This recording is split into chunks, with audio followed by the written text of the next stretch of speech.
I'm Al McFarlane. Welcome to the Monday edition of Conversations with Al McFarlane. Today is Monday, May 16th, 2022. Almost a sacred time that we're moving into as we're contemplating, reflecting on the tragic murder of George Floyd here in Minneapolis just around this time of year, a couple of years ago. An event that unfortunately changed the world, changed this community, changed all of us. Not an event that is unlike many, many more like it that have happened over time in across spaces in this country and elsewhere, but an event that was unusual in that it had the attention of the entire world with the live stream, the courageous attention that a young Black woman, a child, had in capturing and staying focused and watching this horrific incident unfold at 38th in Chicago and South Minneapolis, the taking of George Floyd's life by Minneapolis police officer Derek Chauvin and his colleagues. So that's the season we're moving into. We're thinking about that. We're thinking about the healing that must continue, that must occur. And we're thinking about how do we find ways to normalize our lives and to return to and or to recapture or to regenerate or to sustain the elemental joy that has always propelled us and kept us covered even during the most crucial crises and times of crisis. Well, I'm pleased to have friends and colleagues, companions today that explore these thoughts, these feelings, put things in context. We're coming up on summer, and my friend and colleague Brett Buckner is here. Brett leads a project called Summer Games. And we're going to talk about that. And then who's also here is my friend Michelle Gibson Webb. She runs Black-owned business and is promoting Juneteenth this year on West Broadway. And we'll talk about that. My colleague Diana Hawkins and my colleague Dee Phillips are here, leaders from the Hawthorne Neighborhood Council. And Brenda Gray is here in the background today. Brenda, how are you? Good to see you as always.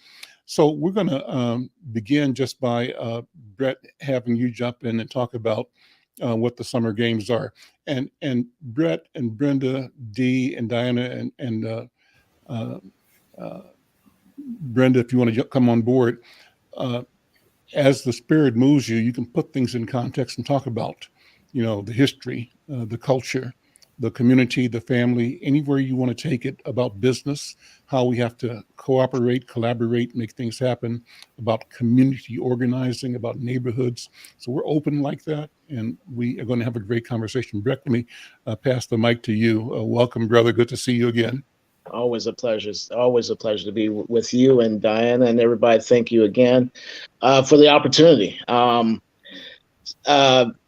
you hit it on the head. You set the conversation up just right, especially from our standpoint. I'm currently working with a group called Seeds to Harvest,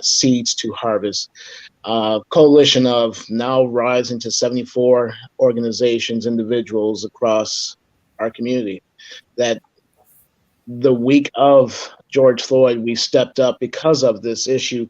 Even before the murder of George Floyd, the challenges that we were dealing with COVID and the economic and social instability, by just providing a moment of opportunity for kids and a little bit of everybody to step up and say, you know what, we're not going to let this thing shut us in. We're going to serve our community. We're going to answer the questions of what's going on. And we decided to do a week-long initiative initially. And we did basically 12 projects across North Minneapolis, tied in some things. And our initial game plan was to close up shop on that Memorial Day. And then George Floyd was killed, murdered right before all of our eyes. And we said we had to keep going. So we kept this coalition now going for close to 3 years. Last year, we did our first annual community summer games right there in North Commons Park and other places across North Minneapolis, to just basically have kids get out of the house, start to learn the games again, start to interact with each other, learn how to use the concept of teamwork and service and through to achieve hope and joy, at time, using hope to create joy through sports, but also through service. So you see a lot of kids out there who are cleaning drains and cleaning various parts of North Minneapolis on mainly on Saturday, led by Coach Mike Tate. Everybody knows Coach Talley at North Commons, but we've banded together and we're coming back for a second year, starting on July 10th with our Northside Sports Day, led by Heritage Youth Sports. With, again, Al, thank you for recognizing Mike Shelton and the work that he's doing with Heritage. But Heritage is a partner to this whole effort, and we're bringing our partners together to provide kids a space, a safe place to be their best, a space that they can actually interact with others, to learn from each other, but more than anything else, to overcome those challenges that have been placed before them and see that they can be champions. Because at the end of this, on August 7th, Sunday, August 7th, we're going to be breaking. We attempted last year to break a couple road records, fell a little short. This year, we ain't playing around with it, and we're going to break several world records right here in North Minneapolis, with the kids leading us. Because again, we're led by that mantra. So how are the children? Mm-hmm. So what we're doing right now is bringing community together. The meals are taken care of by Al Hamoun, our dear friends over at the mosque. So thank you to Imam El Amin and to Camila El Amin and the crew over there. But they're serving breakfast and lunch for the kids at Monday through Saturday. And so our kids will not have to want for anything. All they have to do is show up and be their best and enjoy the best that our summer has to offer. Brett, that's wonderful. So tell me about the world record you tried to do last year. What happened? How'd you fall short? And it's wonderful to hear that that's just a stepping stone, that you're going for it again this year. What's going to happen this year? Well, this year we're going to make sure we get it done. So we're going to put the cheat codes in there, of course, making sure we count everybody before we walk in. Last year was that first attempt where everybody's saying, it was possible. What was it again? Describe what it was. What was we did 2 world record attempts. This was Guinness World Record. So this is the legitimate. You look it up on the book, and we were doing the football toss, where we had just over 460 people. We needed 480 though. We were short 20 people. And then the double high five, which again, real simple, where you were across from your partner, you do the high five. This year, because of how we've laid everything in, we have our 74 plus partners and everything else. And of course, we'll be working with Insight News and with you to promote this whole activity towards August 7th. But the reality is that we're going to do that, and also led by our senator, State Senator Bobby Joe Champion, hosting the Ice Cream Social. We found another way that we might be able to do an Ice Cream Social world record attempt as well. Okay. They're working with us. We're working with them. We're going to make it happen. And so North Minneapolis is going to be known as a world record breaker, and bringing communities together in order to make that happen. So the kids will be practicing the week before, so we want them to register. Again, we can't stress it enough. All kids have to do is just show up and show out, and we're going to have a good time with this. That's wonderful. Let me hang around because I want to talk to you about the political and cultural environment coming up. You've been knee deep, neck deep in politics. You are. And I thank you for that, for the leadership, the wisdom, the history that you bring to it, and the enthusiasm you bring. I want to talk about that coming up. And then, but when I talk about Juneteenth first, and let me do this. I think I have this ready. I reached out to Gary Hines, the creator and founder director of Sounds of Blackness, and he's given us permission to use the Juneteenth. And I'm saying this because in the past, when we've led with music, somehow we get either dinged or checked by either Facebook or YouTube.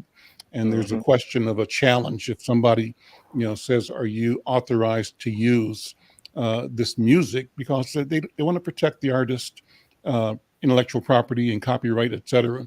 So Gary has sent to me a communication authorizing Insight to use Sounds of Blackness Juneteenth video and song. And I'm saying this particularly for the ears of the monitors at Facebook and at YouTube, so they're comfortable and that they do not tag or pull or prevent this video from going out. So I think I've got it set up. And if I do have it properly, I'm going to play that right now, and then we'll bring in my friend Michelle to talk about the Juneteenth project that she's doing. I'm Al McFarlane. This is Conversations with Al McFarlane. Let's check out, let's monitor the sounds of Blackness and their Juneteenth project. Let's see if I got it. Hold on. You know what? I got to do one thing too to make sure I've got the audio coming up. Let me come back to this 1 second. So Greg, not Greg, but Brett, fill in while I'm doing this. Just talk about whatever else is on your mind at the moment while I make sure I got the audio going here. Most definitely. So, I mean, what we're really looking for with the community, again, it's celebrated by Gary and others, is to showing people that we are not just overcoming, that we are excelling, that we're thriving, that we're telling and changing the narrative about what's going on. So I'm just as pleased to be able to hear the song with you at this time. And again, you know, Gary Huntington, Sounds of Blackness, does it again. Here we go. Let's see if it got it working now. Hold on. You hear it?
Wow.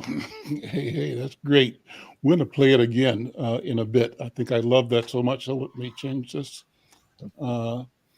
Something came up next was optimistic. That's a great song too, but I'm not doing that today. What you guys think of that? What you think about it, Brett? Man, it's always amazing. It's not only the spirit, but the talent that comes out of our backyard. Mm-hmm. Again, they've been at this for so long. Unfortunately, I think we kind of take it for granted, but every time that they come up with something, it just allows us to say how proud we are about our sounds of blackness right here. And the world gets it. I was in at a national convention, and a lawyer, one of the Black Press conventions in D.C. maybe a couple years ago, and a lawyer that I didn't know came up, and I told her I was from Minneapolis. She said, Minneapolis, that song by those guys, Sounds of Blackness, Mm-hmm. Optimism, Yes. that changed my life. And so she was just going. And so I gave her name to Gary to let him know that, unsolicited, just say Minneapolis, that's what came up. And I think that's Yes. true all over the world. People know this music, and it's Yes. a wonderful thing. Yes. I mean, for so long, we were always known as, we got Kirby Puckett, we got Prince, and every once in a while we had Kevin Garnett. But now all of a sudden they're starting to hear not only, the sounds of blackness, but they hear about Next, they hear about Mint Condition, Mm-hmm. we have to remind them that Jimmy and Terry are from right here and everything Mm-hmm. else. That, we started this. We ain't new to this. We Yeah. started this. And So this is and a as major you thing. said, there's a reservoir of talent Mm-hmm. here, just a lot more. It's deep. Well, let me bring in Michelle. Michelle, how you doing, my friend? Good to see you. Good. Nice to see you again, El. Good to see you. So we want to talk. That all to set you up to talk about Juneteenth, and you are. Yeah, Okay. I'm passing the mic to you, Michelle Yeah. Gibson Webb. She's the founder, creator, CEO of Bob Rewards Business, Black-owned business Rewards Club, and they've got a major initiative going on in North Minneapolis around Juneteenth. I'll let you take it from there. Okay. And I'm going to share my screen as well. So, Okay, partly, I don't know if, let's see here. here it is. Okay. All right. So, my name is Michelle Gibson Webb. I am the founder and executive director of Bob Rewards Club. Bob is an acronym for Black owned businesses. And we've been around since 2016. We're a 501c3, and we are a national organization. In fact, we can take some of the responsibility for bringing awareness on the systemic issues of Black-owned businesses. We're seeing a lot more attention being brought on Black-owned businesses, and that's a great thing. But we're here to change the social economic status of Blacks, knowing that our wealth is supposed to go all the way to hit zero in 2053. We're trying to do everything in our way possible to bring attention as well as to increase Black economic development in our communities. And so we're having a Juneteenth celebration, which is going to be on Sunday, June 19th. It's going to be actually from 8 a.m. to 6 p.m. Between 8 and 10 a.m., there is going to be a Father's Day rally. It's called Fathers in Solidarity Rally and Brunch, where we're going to actually, be recognizing, even some of the Black fathers in the community, like yourself, Al. And Jarrell Perry, who ran for mayor, who can also come on this show with you and talk a little bit about that, maybe here between now and until the event starts. But so Jarrell Perry is organizing that, and he's already got Bishop Howe being a part of it, Reverend McAfee, and also the 21 Days of Peace are going to be also doing part of the security team at the event. And he's got Reverend John Thompson from St. Paul. He is going to be a part of that as well. So there's a long list just at that rally, plus the bikers for what do they call bikers for healing, something baddies or something are going to be coming through with their bikes and stuff at that time. And the vendors officially we're starting at 10 a.m.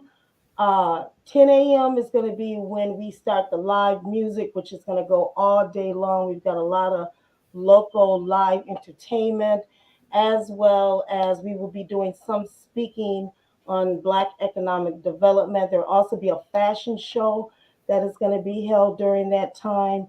We've got three Black owned uh, um, clothing stores, which one is Christelle's, the other one is well, I can't even think of. We got so many of them.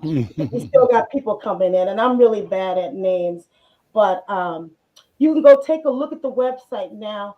Just in the last week or so, we have not updated. So we've got like probably about a good 25 vendors that are going to be coming in here, including you guys as well as Insight and Metro Transit is going to be offering free rides. I don't know if I told you said this last time. So wherever you are in the metro area, just like they do the Minnesota State Fair, and you can get a free ride, you're going to be able to get a free bus ride um, from wherever you are to the Juneteenth event on West Broadway. Okay, so that is a wonderful thing. So we partner with Metro Transit, and you'll be able to go to the website. There's going to be a link probably to the left up here somewhere where you're going to get there'll be a downloadable pass for you to come to the event there, there and back. Okay.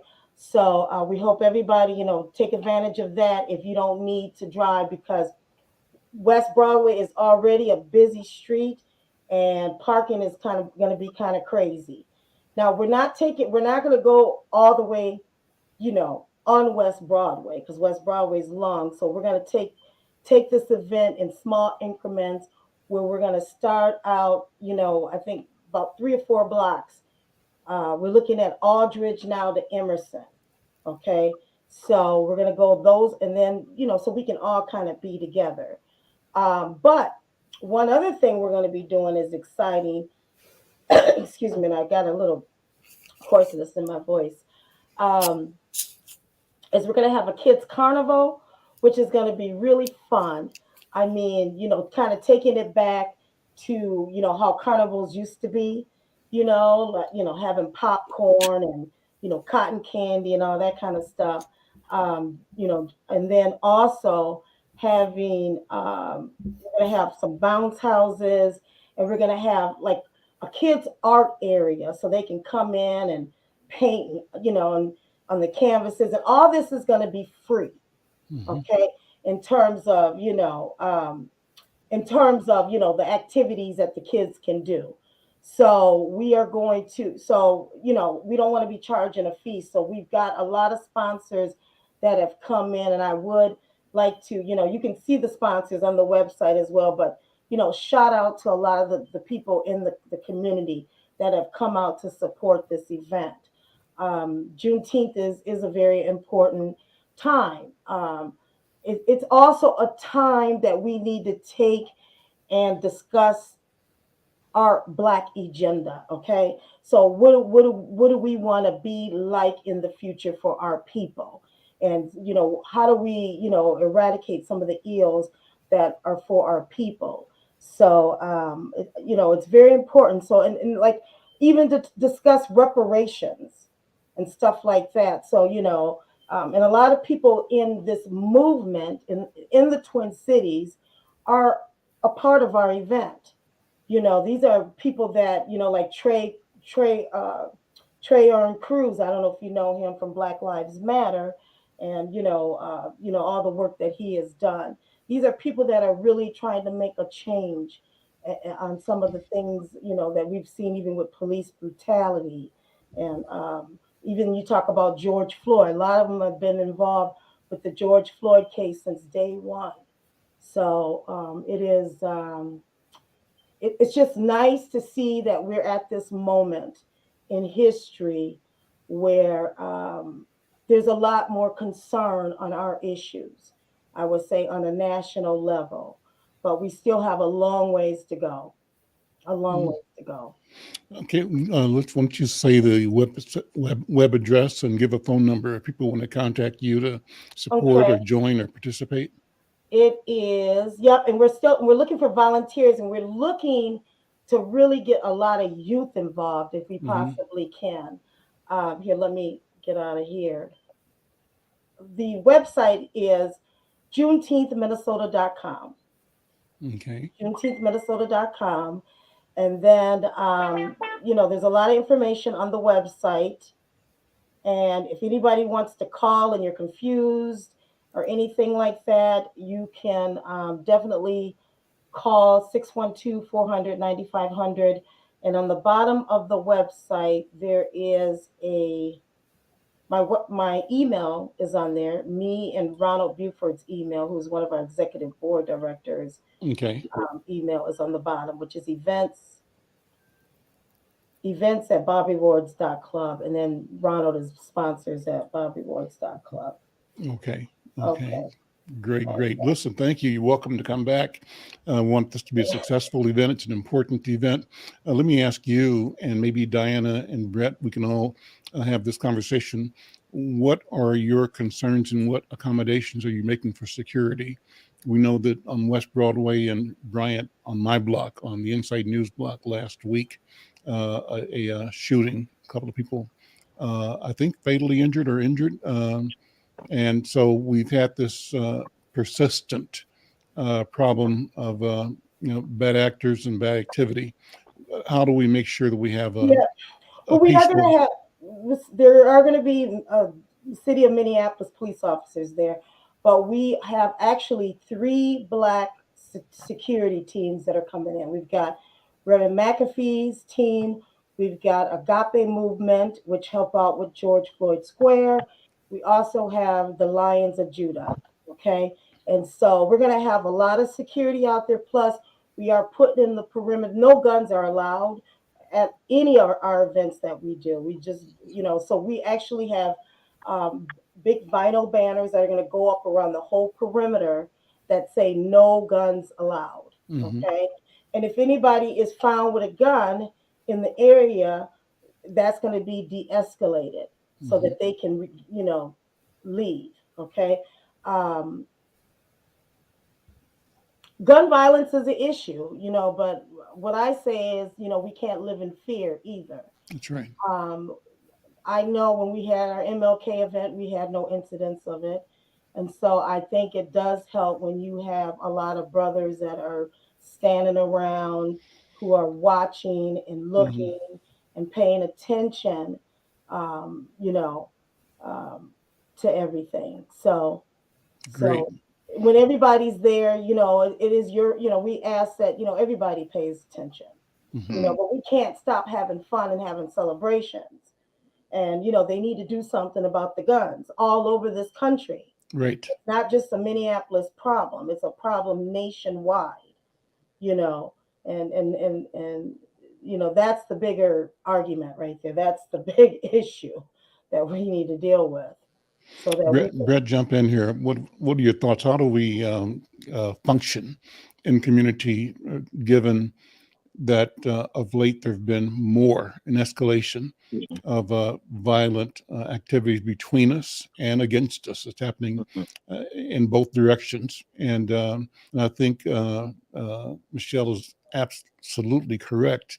We cannot let ourselves be traumatized, destabilized, immobilized, and locked down in fear. We have to figure out that we have what we call our better angels with us and around us all the time.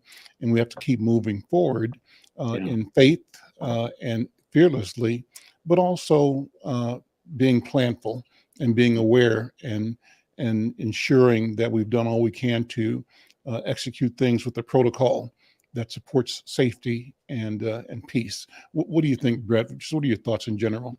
Yeah, I mean, most definitely. I'm hearing and I'm feeling the pain because I'm still thinking of those four children that were shot last year, even, and we still haven't got completely to all their murderers and all that activity from last year. And of course, what has happened with D Hill. Go ahead. Forgive me. Call just came in just as I was getting there. And then what happened with our with a fellow puller, with Deshaun Hill and everything. So first and foremost, what we're saying, we're going to get upstream and start working with the young people as quickly as possible so we can divert them from what's going on. And even the conversation, now you talked about some of the politics and stuff that I'm involved in. We're starting to work with the sheriff's department. We're starting to work with other enforcement agencies, including Minneapolis, in order to ensure that they have a presence, and not just as that they're coming to monitor, but they're here to interconnect, to engage, and actually be a part of community, as opposed to what has always been at times standoffish. Kind of like, I'm here to patrol you and not to support you. And so we're changing those narratives. We did that last year, led by Captain Brooke Blakely at the time at Metro Transit, and the work that she had done with her team in order to move things on from there. Again, developing different relationships, better relationships that actually were going to be more fruitful at that time. But we have to be vigilant. We're going to ask our friends across the board. There's a reason why we are such a large coalition. And that we're going to ask, our friends from 21 Days for Peace to join in with us as well through those games. Ask the parents to stay along with it, and to remind everybody that these are, we must be our brothers' keepers and brothers and sisters' keepers. There is no other way around it. We have to get through this together. And I'm even thinking about what's happened in just Milwaukee and Buffalo, yeah. And also the church in Southern California this past weekend. We're going to have to find a way to overcome this great challenge, because quite honestly, we're killing ourselves before anybody else is killing us. And that's that honest kind of dialogue that we're going to have in the next couple too. And I mean, and just to add this, it gets really deep when you start thinking about the guns in our community. Okay. So it reminds me, it parallels to us, the crack that came in our community back in the 90s, okay, in the 80s, late 80s. So, I mean, giving something that is at our demise, when we're seeing all these young people killing each other, and even a lot of domestic violence. I just lost a cousin a few weeks ago who was involved in a domestic violence, got killed over in St. Paul. And so it's, and it's just, the guns are just not a good mixture for some people's personalities. I always thought, guns were for hunting. That was the real reason how come we even had, the guns, the way, you know what I'm saying? I mean, I think there needs to be a better solution, but it is on a national level. It's almost as though we're powerless as just people, here on a local level to even do anything. So that's just my 2 cents on the issue. I don't think it's powerless. I think we need to look at the fact that from the pandemic, there is so much trauma and stress in life right now that people are picking up these guns as a solution to things, so to speak. You know what I mean? Because when you think about it, there's always been gun violence, but never like this. So we got to look at COVID really hit us hard on a lot of things, and people, their mental health right now is really a big issue. Yeah. And that's some of the work that we're working with our young people across the board, reminding us that we have to provide the necessary path and guidance and support in order to make this thing happen. Because what happens too often, unfortunately, is that we think everything's just going to take care of itself. We just came out of our meeting with our with the summer games planning committee. And, we were talking about the issue of water safety, teaching kids how to just basically swim, basic stuff, and everything else. And remember that we did unfortunately have that young man die last year, in North Commons Pool, find relief and everything else. And what we said was, we have to start to get upstream, figuratively and literally get upstream to start to say, we got a solution for you on all these challenges. that you don't have to act out from a physical standpoint or from a, with a weapon or whatever else. There are other solutions. We can put in things such as restorative justice activities, put in activities that can actually engage, the aggrieved parties and everything else, and remind people that the life isn't on World Star either. And it's not on TikTok. How do we put those various messages out there that start to change things? We all come from a different era of where music was power. Music was power. Where we used to hear sounds of Blackness on a consistent basis across the board, but now I can get my music and news from a little bit everywhere, and it's going to basically hype me up because you can't disrespect me. So I gotta come back at you. So what we're doing with our whole piece is, how do we rebuild community using things such as development at North Commons that Insight and Al has been covering for us as well, and saying that we're going to reimagine how people can go somewhere and feel comfortable and safe, that they can go to Bishop Howe and Reverend McAfee and others and say, I need some help. Reverend Heron and others, and I need some help in order to get through. I can go to Mother's Love. I can go to all the groups that are going to take care of me and making sure that happens. And then finding a way to wrap some love around those individuals who believe that their only answer, because that's what they think, their only answer is the gun. Because again, it's not lost on me. There aren't too many, if any, gun shops in Minneapolis. And none in North Minneapolis for sure. And not North Minneapolis for sure. Right. But sure enough, we have a high rate. It's not, and again, let's make sure the narrative is being changed. We ain't got all of it either. This is happening across to everybody. Just because everybody keeps thinking that North Minneapolis is this and this, we ain't the only one. So everybody out there, we need to work it together. But to have that understanding that, there is an alternative. And there's going to be some work, and it's going to be some grimy work in order to make sure that we overcome these challenges. But if we band together and we stay focused, this thing will change. This thing has to change, because quite honestly, this is not sustainable for our mental, emotional, physical, and spiritual health. Diana, what do you all think about what happened this weekend in Buffalo? How did that hit you when you saw it on the news or read about it? What impressions did you have? Dee, let me go to you first. I guess for all of the work we do on the community level, what frustrates me is we can't get the people that we represent for us in Congress or at the state level, even at the city level. They don't listen to our voices. We can cry all that we want about all of these lives lost. We can be as angry as we want about all of these lives lost. But if our representatives are not listening to us and voting the way we expected them to vote, we can't make all the permanent changes. They're listening to somebody else, and who they're listening to is the gun lobby. And so the question is, what do we do as voters? Because you're absolutely right. I think the American people want some kind of legislative or policy solution about gun availability, about proliferation of guns, at least registering, and requirement that we keep aware of who has what kind of guns. I think nobody is interested in depriving people of their Second Amendment rights. I think we need to, however, have a good discussion about the intent of the Second Amendment.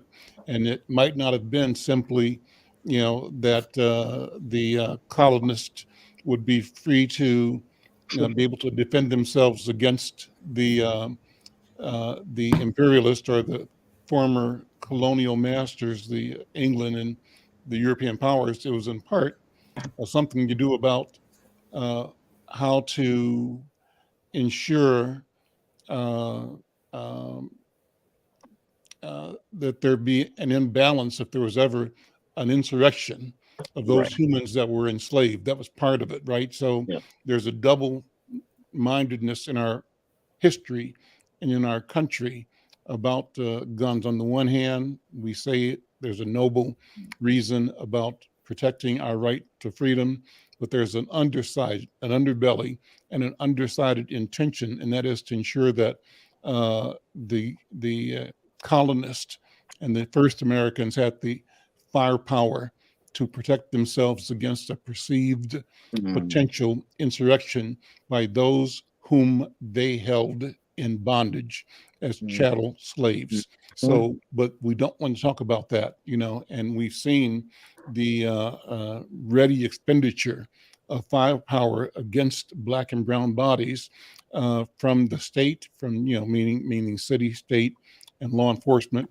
from deputized or self-deputized vigilantes like the people that were at Washington on January 6th, and ones who marched in was it South Carolina, Charleston, was it Charleston, and like the Klan, and so we've seen that kind of self-deputizing in the country, where people felt they were instructed, required to be vigilant against the other. The other happens to always be Black and brown people. The otherized the Native Americans first of all, and slaughtered them. The otherized Native Americans, meaning dehumanized them, and made it easy to see and to rationalize wiping out an entire continent of people in the name of progress, sometimes in the name of God, right? Under the aegis of intended civilization, civilize them by killing them, right? And then that same wickedness behind the rationalization for enslaving people from Africa and keeping them in bondage for the time that we were here before slavery was abolished, and in a sense, since that time, through Jim Crow and other supremacist policies in the country. All that has to be faced, and the consequence of that, D, I think in part, is that that massive overarching onslaught against the humanity of Black and brown people has, as a consequence, what they call internalized oppression, where Black and brown people don't see the oppression itself because it becomes invisible from outside, but internalize that, and then we end up destroying each other, and in a sense, not even knowing why, but we act out this hatred of each other, which is irrational, unfounded, but a consequence of the society's positioning us as people worthy of hatred, of being afraid of, and of being a threat or a terror. And that's crazy when the terrorist causes the number one terrorist calls its victims terrorist, right? And enslaves and kills and murders and causes the murder. So what's happening with the guy in Buffalo, as I understand it, he's though so far this thing's acting alone, is a product of this environment of cultural warfare, and and he's acting out, almost like a sleeper cell, an intent of the far right supremacists. Brett, what do you think? What do you hear? Well, Al, you know what it makes? Go ahead, Dinah. Sorry. It makes me. I agree with both you and D. Before you answer, Brett, it just makes me really think when, like you said, he's acting out alone. What happened in his life that made him snap this way? He either was coached, he either was taught, and this was his way of life. So something happened to make this person actually snap. But go ahead, Brett. I didn't mean to cut you off. No, that's fine. This is open. This is open mic. Go ahead. Just on what you were saying alone had taken me back to when I first seen this on Saturday. I couldn't even say that it was pure hatred because I had to look inside of his mind and say something happened there. You know what I mean? Right. You're right. It was taught. It was taught to him. Again, he's 18. young man in South Carolina was 18, 19. And again, as anyone has The told guy in you, Wisconsin. yep, was 16. Mm-hmm. They're all being told that they're being pushed aside, Mm-hmm. that you don't matter anymore, that that the world's going to be given away and you have to deal with it. And if you remember this, Al and others, I know y'all remember this movie with Harry Belafonte and John Travolta and all that kind of stuff back in the day, White Man's Burden, if I'm not mistaken. Mm-hmm. That it was that whole flip where the society starts to say, you don't matter, you don't this, and now you've been told by multiple people who are powerful, again, the leaders of the country, who have the nerve and the audacity to storm a Capitol to try to overturn, a constitutional. Again, as you're professing to defend the Constitution, you are literally, trying to take away from the Constitution and say that these individuals are telling you to take your country back by one way or another. With those individuals in the young man in Buffalo and the young man in Charleston was to incite a race war. Mm-hmm. That was the intent. The El Paso just last year, and other activities across the board.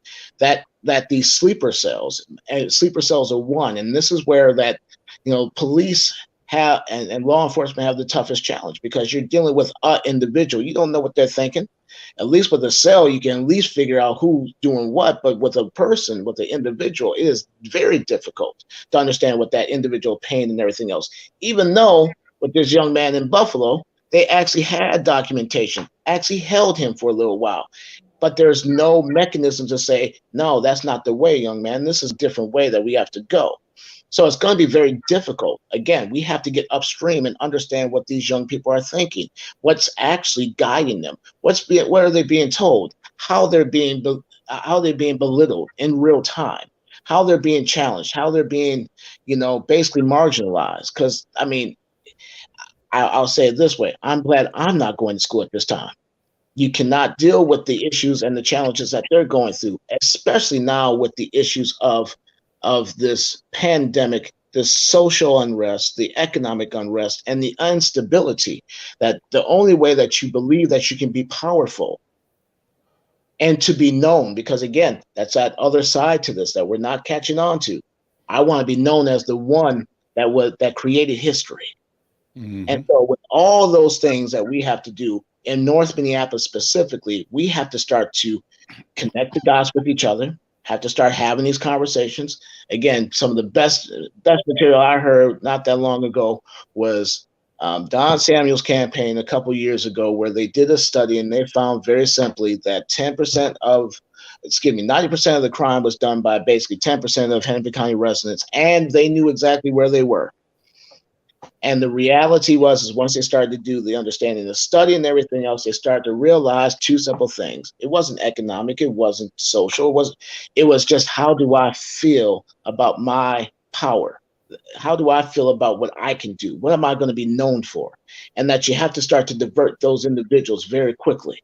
Because if you don't, it only takes one to start to create chaos. Doesn't take much more.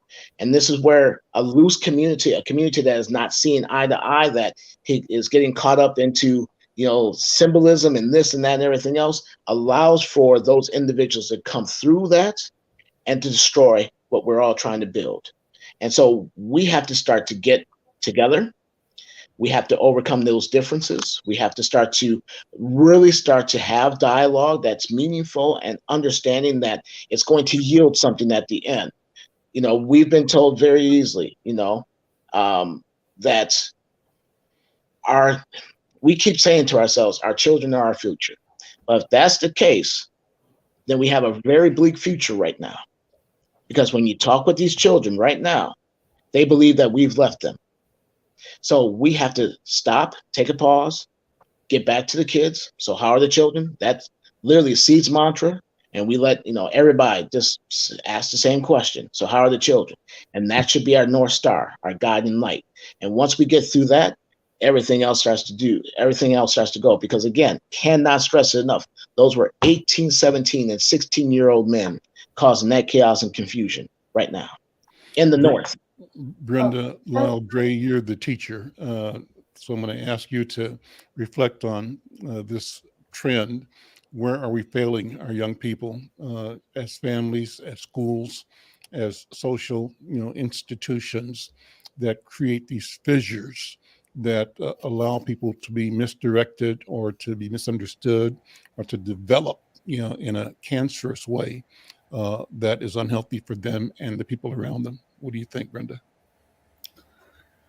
I go back to Sandy Hook, and in the statement that Barack Obama said, if this doesn't get to you, and if it doesn't get to the legislators, then nothing will. And it has continued. That's another image that we don't get out of our psychic, are the teachers and these 21 students that were just piled up in a hallway. And I think of those young kids in Minneapolis last year, people, it was like everything was happening to the kids. And then the strike came. And I keep wondering, what are we doing in the university level as far as training and the type of training that relates to our current social and political chaos that we're facing right now? But I think I heard Peter Hayden say, Dr. Hayden, excuse me, I always want to give him that label. We just can't throw everything up in the air and say it's the teacher's fault, it's the parents' fault. It's what Brett just said. It's got to be a combination of everything, and it has to start at home. And how do we help the parents help their children? So it's different. I'm like Brett now. I don't know if I would want to be in the classroom right now, and not because of the kids, but because of the lack of resources in our BIPOC schools, and the lack of training and bringing in, you've got to grow your teachers, and it's just like on the Native American Pueblos here. We have 19 Pueblos in New Mexico, and they 4 of them, because I worked under the state and I know how they educate, but they have grown their own teachers and they know the families. It was like when Al and I grew up in Kansas City. Our teachers knew our parents, they knew our principals, and if we got in trouble with them, of course, we were in trouble when we came home. All of that's gone. And we have to find alternative ways to educate our children. And we were talking on, Al had a wonderful interview on the HBCUs, and we need to start supporting them, because if they're not giving it to us in public schools, and they're not supporting public schools only from property tax base, to which we have the lowest home ownership across the country, then we need to do it ourselves. And I think a lot of the interviews that Al has had, they're saying that, it's time to restructure and look at what our children really need. And thank you, Brett. I think your summer activity is sounding really good. He's muted, though. I don't know if he can hear me. But anyway, he hears that's you. my thought. Yeah. Diana, what are your thoughts? We're got another about 4 or 5 minutes before we wrap it up here. Brett, great comments. Thank you. And Michelle, great comments. Thank you as well. But Diana, what are your thoughts towards some summation here?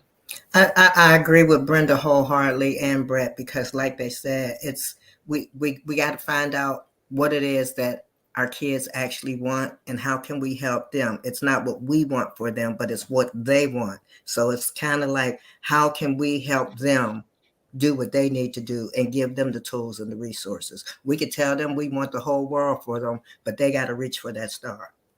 Here's what I think in part. I think that, I kind of wouldn't mind being a 5-year-old again, or a 10-year-old or a 15-year-old, because they have so much information, so much awareness, so much clarity, so much knowledge, more than we ever did. And we were tough, Brenda. When we were kids, we knew a lot because we had encyclopedias, and we talked about world issues in 3rd, 4th, and 5th grade. And so we were not afraid to look at the entirety, to look at science, to look at religion, to look at community.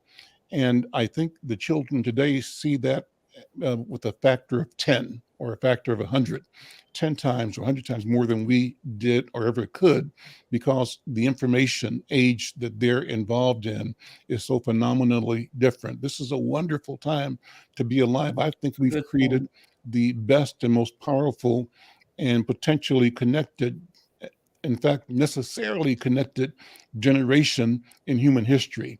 The question is, will we rise to the challenge? And I think you're saying this, Brett, to tear down the artificial barriers that we lived with and lived under that will destroy them if we let it. They're not going to let it. They're going to fight it. But what is our job with the remaining energy that we have? Do we have the energy, the will, the vision, the clarity, the power to continue as we always have, but even with redoubled energy and intentionality, to dismantle the lies, dismantle discrimination, dismantle the impact of racial prejudice, of religious intolerance, the impact of anti-gay, anti-human, the impact of environmental ignorance, and the political shenanigans, I think, reflected by the Republican right at this moment. So I think that we've got a challenge ahead of us. We've got a duty to weigh in, to keep fighting, to keep talking, and as Michelle is saying, not be distracted or deterred, but keep standing up, keep being in community with each other. And I believe, I say this, that victory is actually imminent and inevitable. I think we're going to win, and winning is sooner than we think. We just have to keep the course. Well, with that, we're done for today. Thank you all for being here. Brett, thank you for what you're doing. Summer Games.